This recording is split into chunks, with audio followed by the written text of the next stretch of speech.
آفاق کے ہر ہر گوشے میں قرآن سنا کر دم لینا،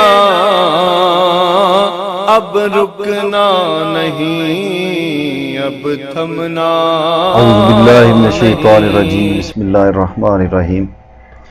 لا تعداد درود و سلام نبی صلی اللہ علیہ وآلہ وسلم پر اور ان کی آل پر، ابراہیم علیہ السلام پر اور ان کی آل پر۔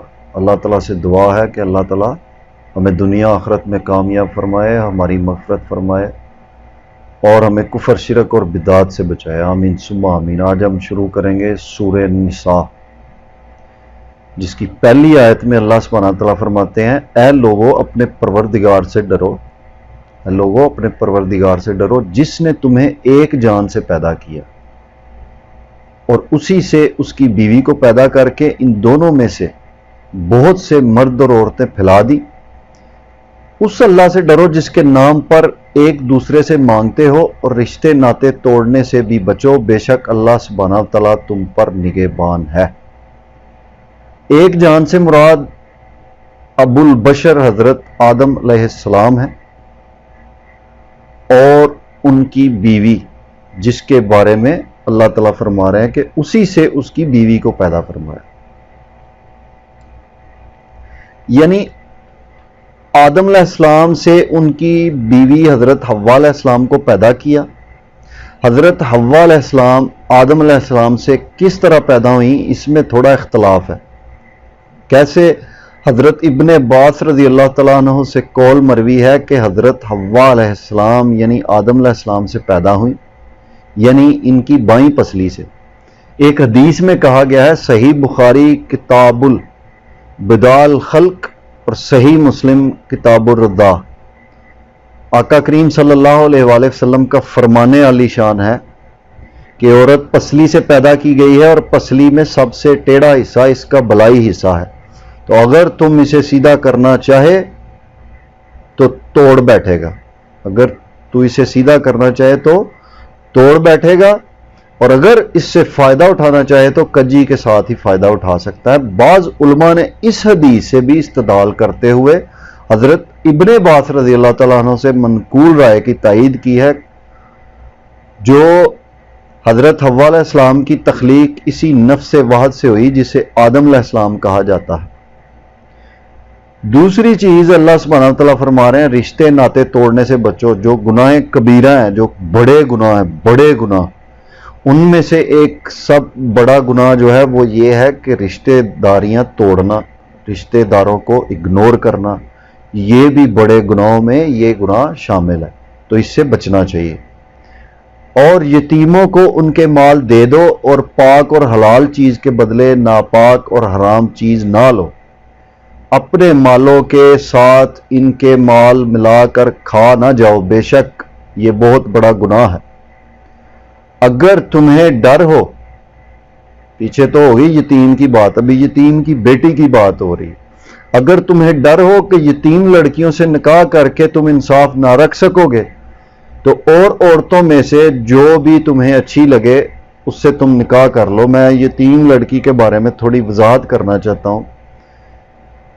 اس آیت کی تفسیر میں حضرت عائشہ رضی اللہ تعالیٰ عنہ ام المومنین، یہ صحیح بخاری میں کتاب التفسیر میں یہ واقعہ لکھا ہوا ہے کہ ام المومنین حضرت عائشہ رضی اللہ تعالیٰ عنہ سے مروی ہے کہ صاحب حیثیت اور صاحب جمال لڑکی یتیم کسی بھی جو اس کا پالنے والا ہے اس کے زیر سایہ پرورش ہوتی تو وہ اس کے مال اور حسن و جمال کی وجہ سے اس سے شادی تو کر لیتا، لیکن دوسری عورتوں کی طرح اس کو پورا حق مہر نہ دیتا، اس کے حقوق بھی پورے نہ کرتا، کیونکہ وہ تو اس کو یتیم سمجھتا ہے، اس کی کوئی مطلب بیس نہیں ہے، ویلیو نہیں ہے۔ تو اللہ سبحانہ تعالیٰ نے اس ظلم سے روکا کہ اگر تم گھر کی یتیم بچیوں کے ساتھ انصاف نہیں کر سکتے تو تم نکاح ان سے مت کرو، تو پھر دوسرا راستہ کون سا دکھایا کہ اور عورتوں سے نکاح کرو، 2 3 4۔ اچھا، انصاف نہ رکھ سکو یتیم لڑکیوں سے تو اور عورتوں سے میں سے جو بھی تمہیں اچھی لگے تم ان سے نکاح کر لو، 2-2، 3-3 یا 4-4۔ اگر تمہیں برابری نہ کر سکنے کا خوف ہو تو ایک ہی کافی ہے کہ 2-2، 3-3، 4-4 شادیاں کرنے سے بہتر ہے کہ تم ایک ہی شادی رکھو۔ اگر تم 2 عورتوں سے، 2 بیویوں سے یا 3 بیویوں سے یا 4 بیویوں سے انصاف نہیں رکھ سکتے ہو، پورا نہیں اتر سکتے ہو، تو ایک ہی بیوی رکھو۔ اللہ اکبر، وہی تمہارے لیے کافی ہے۔ یا تمہاری ملکیت کی لونڈی یہ زیادہ قریب ہے کہ ایسا کرنے سے ناانصافی اور ایک طرف جھک پڑنے سے بچ جاؤ، اور عورتوں سے اور ان کو ان کے حق مہر خوشی سے دو۔ ہاں، اگر وہ اپنی خوشی سے کچھ مہر چھوڑ دیں تو وہ شوق سے خوش ہو کر کھا لو، لیکن یہ عورت کا حق ہے، حق کہ اس کو حق مہر دینا۔ اگر وہ اپنی مرضی سے چھوڑتی ہے تو کوئی اعتراض نہیں ہے۔ اگر اس نے نہ نہیں کی تو آپ کے اوپر فرض ہے، حق ہے کہ اس کو ادا کریں۔ بے عقل لوگوں کو اپنا مال نہ دے دو۔ جس مال کو اللہ سبحانہ تعالیٰ نے تمہاری گزر کے لیے قائم رکھنے کا ذریعہ بنایا ہے، ہاں انہیں اس مال سے کھلاؤ پلاؤ، پہناؤ اڑاؤ، اور انہیں مقبولیت سے نرم بات کہو۔ کہ جس بندے کا آپ کو پتہ ہے کہ آپ اس کو پیسے دو گے یا کوئی چیز دو گے تو وہ اس کا ناجائز استعمال کرے گا، تو وہ منع فرما دیا گیا کہ ایسے بندے کو نہ دو۔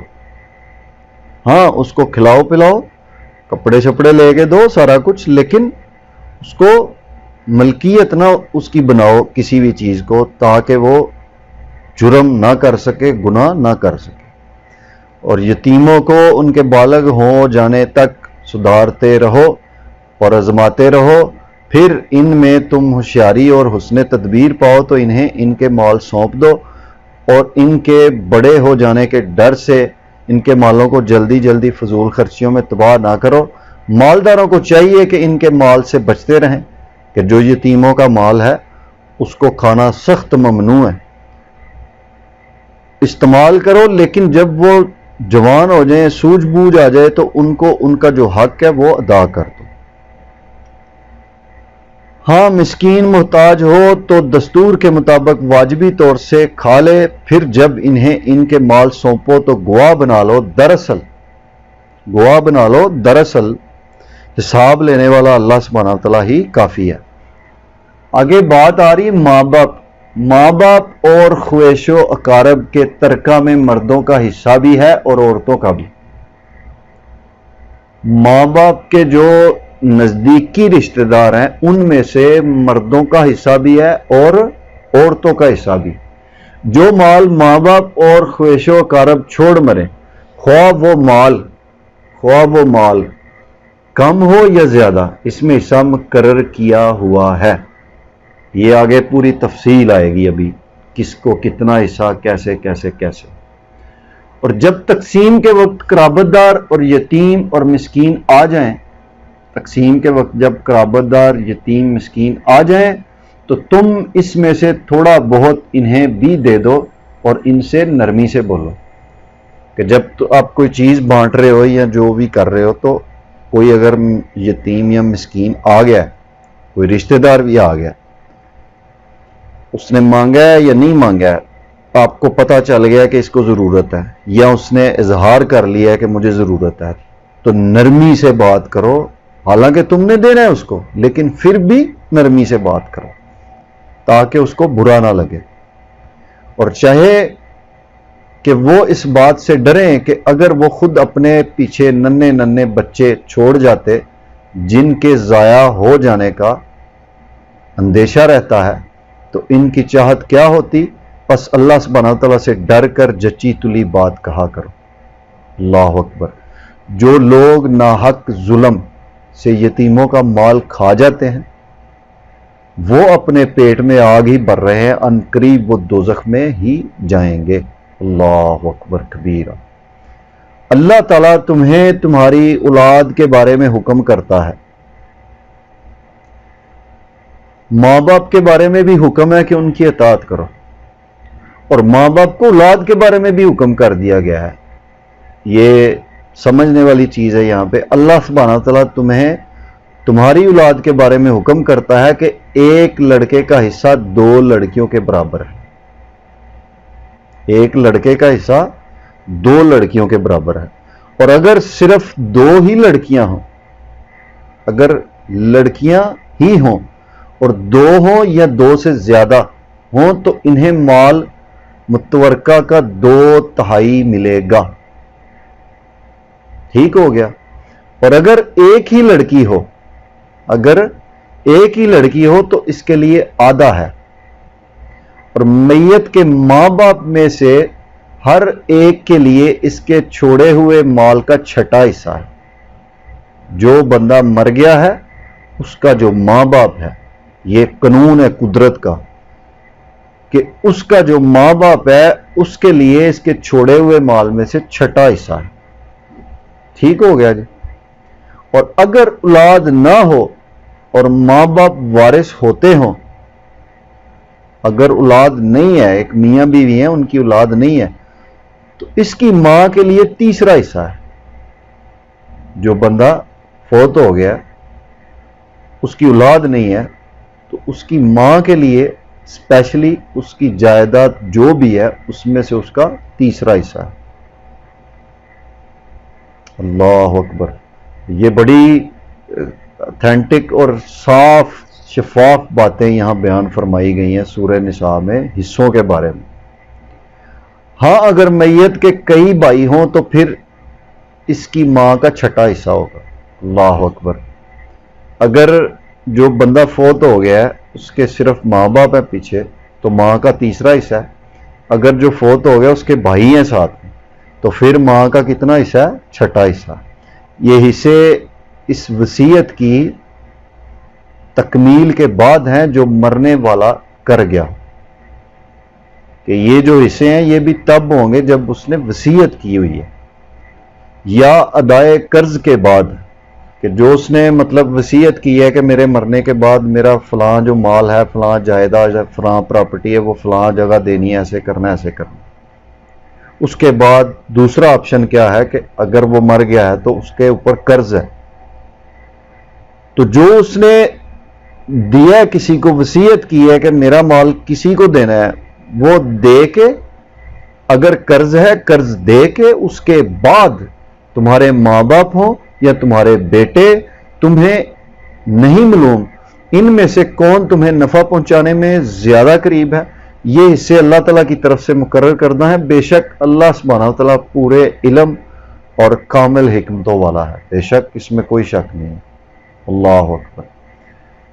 تمہاری بیویاں جو کچھ چھوڑ مریں، کہ بیوی اگر کچھ مال چھوڑ کے مر جاتی ہے اور ان کی اولاد نہ ہو تو آدھو آدھ تمہارا ہے. کہ جس بندے کی بیوی مر جاتی ہے تو اس بندے کی اولاد نہیں ہے تو اس کی بیوی کا جو آدھا حصہ ہے وہ اس کے خاوند کو جائے. اور اگر ان کی اولاد ہو تو ان کے چھوڑے ہوئے مال میں سے تمہارے لیے 4تھائی حصہ ہے. اگر اولاد نہیں ہے تو آدھا آدھا، اگر اولاد ہے تو 4تھا حصہ. اس وصیت کی ادائیگی کے بعد جو وہ کر گئی ہوں یا قرض کے بعد. سیم ٹو سیم پیچھے والی بات کہ یہ جو ڈیوائیڈیشن ہے، یہ جو تقسیم ہے کہ اگر بیوی فوت ہو گئی ہے تو اولاد نہیں ہے تو آدھا حصہ جو ہے وہ اولاد نہیں ہے تو آدھا حصہ خاوند کو، اگر اولاد ہے تو 6واں حصہ خاوند کو، 1/4 حصہ. یہ تب ہوگا جب وصیت جو اس نے کی ہے وہ پوری کر دے بندہ، یا اس کے اوپر جو قرض ہے وہ قرض اتر جائے. اس کے بعد جو ہے یہ تقسیم ہوگی، آدھا یا 4تھائی حصہ. اور جو ترکہ تم چھوڑ جاؤ اس میں ان کے لیے 4تھائی حصہ ہے. اگر تمہاری اولاد نہ ہو، اگر اولاد نہیں ہے، اور اگر تمہاری اولاد ہو تو پھر انہیں تمہارے ترکہ کا 8واں حصہ ہے. اس وصیت کے بعد جو تم کر گئے ہو اور قرض کی ادائیگی کے بعد، کہ یہ جو تقسیم ہونی ہے، ہر تقسیم جو ہے وہ وصیت جو کی ہے اس کے بعد، یا جو قرض ہے اگر اس کے اتارنے کے بعد. اللہ اکبر. اور جن کی میراث لی جاتی ہے وہ مرد یا عورت، جن کی میراث لی جاتی ہے وہ مرد یا عورت کلالہ ہو، یعنی کلالہ کس کو کہتے ہیں؟ یعنی اس کا باپ بیٹا نہ ہو اور اس کا ایک بھائی یا ایک بہن ہو. کہ ایسا جو بندہ دنیا سے چلا گیا جس کی اولاد نہیں ہے، ٹھیک ہے، صرف اس کا بھائی یا بہن ہے، تو ان دونوں میں سے ہر ایک کا چھٹا حصہ ہے. اور اگر اس سے زیادہ ہوں تو ایک تہائی میں سب شریک ہیں. اس وصیت کے بعد پھر وہی بات آ گئی کہ وصیت جو کی ہے وہ اور قرض جو لیا ہوا ہے وہ کمپلیٹ ہونے کے بعد، جبکہ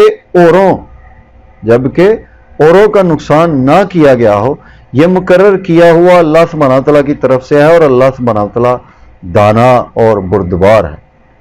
اللہ تعالیٰ فرما رہے ہیں آگے، یہ حدیں اللہ تعالیٰ کی مقرر کی ہوئی ہیں، اور جو اللہ تعالیٰ کی اور اس کے رسول صلی اللہ علیہ وآلہ وسلم کی فرما برداری کرے گا، اسے اللہ سبحانہ تعالیٰ جنتوں میں لے جائے گا جن کے نیچے نہریں بہہ رہی ہیں، جن میں وہ ہمیشہ رہیں گے، اور یہ بہت بڑی کامیابی ہے.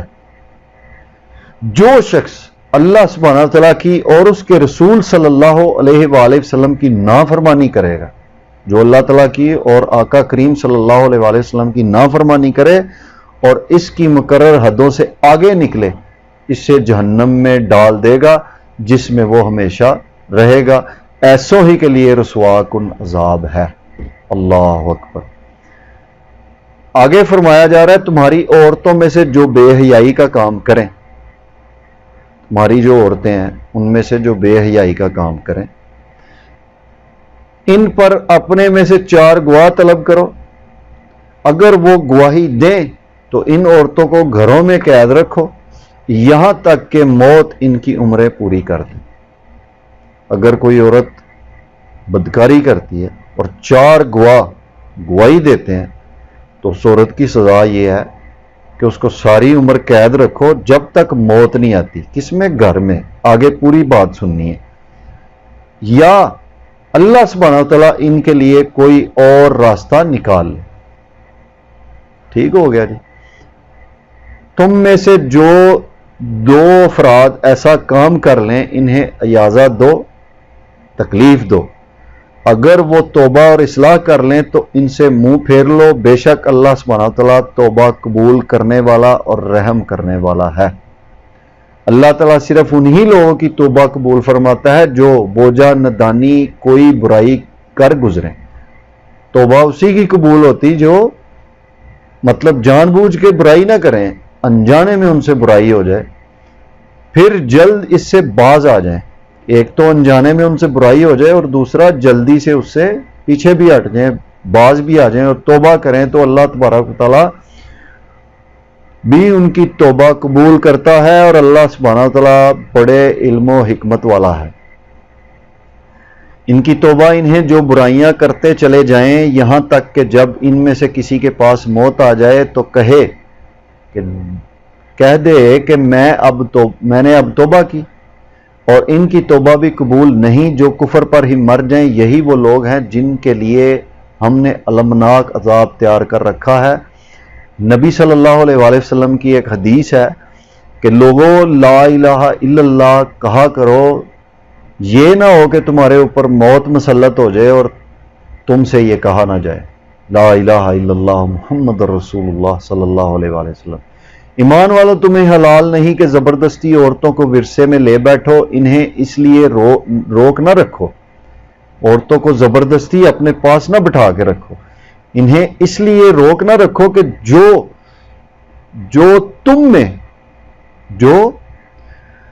تم نے نہیں دے رکھا اس میں سے جو کچھ لے لو.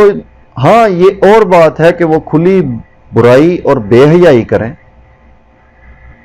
ان کے ساتھ اچھے طریقے اور بود باش رکھو، گو تم انہیں ناپسند کرو لیکن بہت ممکن ہے کہ تم کسی چیز کو برا جانو اور اللہ تبارک تعالیٰ اس میں بہت ہی بھلائی کر دے. اور اگر تم ایک بیوی کی جگہ دوسری بیوی کرنا چاہو اور ان میں سے کسی کو تم نے خزانہ کا خزانہ دے رکھا ہو تو بھی اس میں سے کچھ نہ لو، کیا تم اسے ناحق اور کھلا گناہ ہوتے ہوئے بھی لے لو گے؟ تم اسے کیسے لو گے؟ اللہ اکبر، کہ تم نے ایک بیوی کی جگہ دوسری کی ہے اور ایک کو خزانے کے خزانے دے رکھے ہیں، ٹھیک ہے، اور تم اس سے واپس لینا چاہتے ہو، تو یہ اس کے ساتھ نا انصافی ہے، حالانکہ تم ایک دوسرے سے مل چکے ہو اور ان عورتوں نے تم سے مضبوط عہد و پما کر رکھا ہے۔ اللہ اکبر، حالانکہ تم نے ان سے مضبوط عہد و پما کر رکھا ہے، اور ان عورتوں سے نکاح نہ کرو جن سے تمہارے باپوں نے نکاح کیا، مگر جو ہو چکا، جو گزر چکا، یہ بے حیائی کا کام ہے اور بغض کا سبب ہے اور بہت بڑی بری راہ ہے۔ اللہ تبارک تعالیٰ سے دعا ہے کہ اللہ تبارک تعالیٰ ہمیں قرآن کی صحیح سمجھ عطا فرمائے اور ہمیں عمل کرنے کی توفیق عطا فرمائے۔